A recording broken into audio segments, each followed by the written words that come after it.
이 순간 초속 60m의 강한 강풍을 동반한 태풍 제비가 일본을 강타했습니다. 피해 영상 바로 확인해 보시죠. 지금 보시는 것은요, 태풍 제비로 인해서 어마어마한, 정말로 말 그대로 집채만한 파도가 해안 도시를 집어삼키고 있는 그런 모습입니다. 강한 바람 때문에 이렇게 집이 뒤집어지는가 하면요, 건물의 지붕들과 구조물도 강풍에 모두가 날아갔습니다. 지붕이 뜯겨가는 장면 보고 계시고요. 트럭 운전자가 운전석에서 뭔가를 싣고 올라타려 하지만 운전석이 바람에 젖혀지고 운전자가 날아가는 일도 있었습니다. 바람이 얼마나 강하냐면요, 순간 초속 60m의 강풍의 위력은 바로 이 정도입니다. 이게 건물 구조물들이 날아가는 것. 주행하는 차량이 지금 보시는 것처럼 고속도로에서 전복되는 사고도 비일비재했고요. 가만히 정차돼 있었던 트럭이 뒤집어지고 있는 장면도 함께 확인할 수 있었습니다. 지금 이 장면은요, 워낙 비바람이 강하기 때문에 여러 가지 전선 폭발 사고까지 잇따르고 있는 장면입니다. 그리고 건물 안에서도 간판으로 인한 폭발 사고도 발생을 하고 있습니다.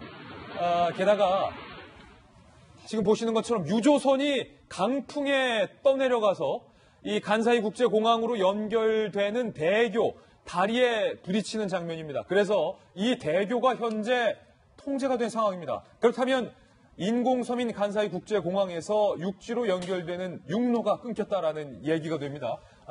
이 수백 톤에 달하는 간사이 국제공항 대교에 부딪힌 유조선은 순간 초속 60m의 강풍에 20m 정도를 순식간에 떠내려간 그런 상황이라고 합니다.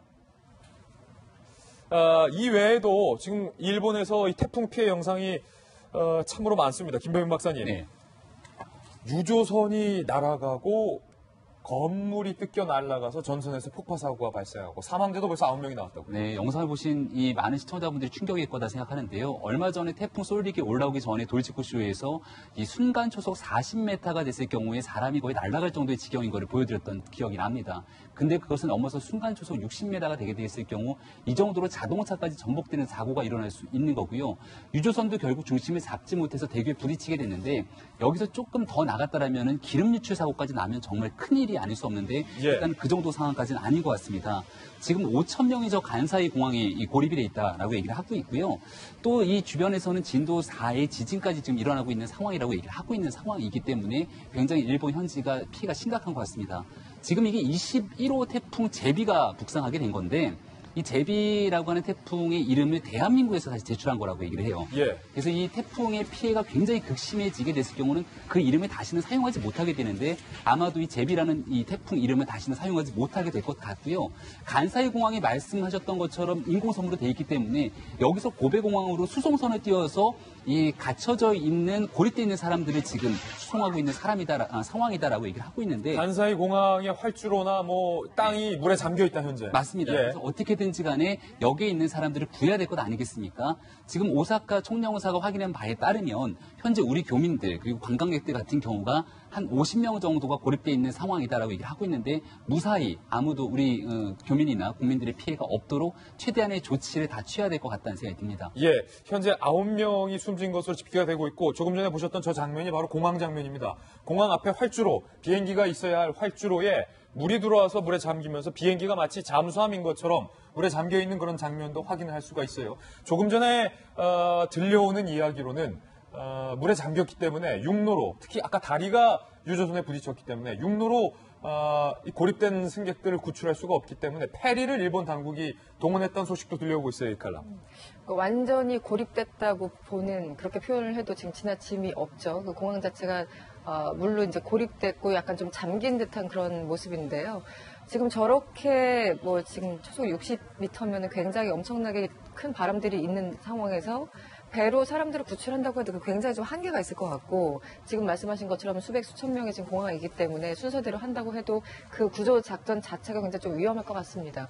이번 이 제비가 지난 1993년에 있었던 태풍 이어서 가장 강력한 최대 속도를 자랑하고 있다고 하는데요. 더군다나 94년 이후에 8월 한 달간 지금 일본에서만 9번째 이렇게 태풍이 일고 있는데 여기에 대해서 기후변화에 대해서 여러 가지 얘기를 하고 있지만 그건 굉장히 좀 전문적인 영역이어서 제가 언급하기 그렇고 일단 저런 상황들을 보면은 사람들의 좀 생명이 가장 지금 그 위급한 상황인데 과거 90년대 상황들 보면은 40명에서 한 50명 정도가 뭐 사망을 하거나 네. 행방불명이 되거나 그런 사건이 있었습니다. 이번에 최대한 인명 피해를 줄이는 게 가장 관건이 아닌가 싶습니다. 그렇습니다. 이 태풍 피해가 막심하기 때문에 사실은 일본 내에서 재산 피해도 많이 발생하고 있고 아까도 보셨지만 언덕 위에 있는 집 한 채가 통째로 바람에 뒤집어지는 그런 장면도 확인할 수 있었는데요. 일본 분들 저희가 좀 인터뷰를 해봤습니다. 간사이 공항에 발묶인 일본 여행객의 인터뷰 내용 한번 들어보시죠. 말씀하시던 현재 상황 좀 한번 좀 간략하게 설명 좀 부탁드릴게요. 네네. 오늘 아침 6시 반부터 간사이공항에서 고베항까지 배를 공짜로 운영한다고 그래요. 그래서 일본 분들은 고베공항이 국내선이다 보니까 일본 분들은 많이 가시고 예. 그래서 지금 간사이공항에는 외국인들이 더 많은 것 같아요. 주변에 그 한국 분들은 대략 몇 분 정도 계신가요? 네, 지금 제가 있는 대학실에는 한 5분 정도 계세요. 전체 간사이 공항에는 한국 분들이 몇 분 계신지 혹시 알 수 있을까요? 어제 보니까 많이 계신 것 같았는데 지금은 잘 모르겠어요. 몇 시간째 공항에서 고립되신 거죠? 9월 3일에 왔거든요. 공항에만 3일부터 공항에만 계신 거세요? 그러면? 네네. 3일 동안, 3일부터 계속 대학실에 누워 있었습니다. 아, 그 식사나 잠자리는 좀 어떤가요? 잠자리는 제가 소파 같은 데 위에 비켜가지고, 그리고 11시 되면은 여기서 이불도 공짜로 나눠주더라고요. 예. 밤 되면. 그래서 잠은 편하게 잔 거예요. 예, 식사는 좀 어떠세요? 식사는 편의점도 있고, 네. 그래서 사 먹을 수도 있고, 어제 보니까 구호물품도 나눠주더라고요. 좀 심경이 어떠실까요? 네, 집에 빨리 가고 싶은데, 지금.